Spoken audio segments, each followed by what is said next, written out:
হলো সৎ, তার পরের যে লেয়ার এটা হলো অসৎ। হলো তাহলে আত্মা, তার পরের জাস্ট পরের লেয়ারটি হলো সৎ, তার পরের লেয়ারটি হলো অসৎ।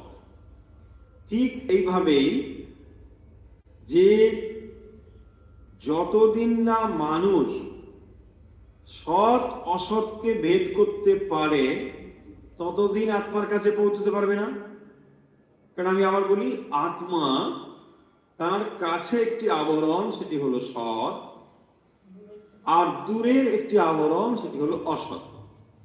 তাহলে মানুষ যে খারাপ কাজ করে আবার ভালো কাজও করে, দেখুন এই সৎ এবং অসৎ দুটোকে ফেললে তবেই আত্মার কাছে পৌঁছানো যায়। হ্যাঁ,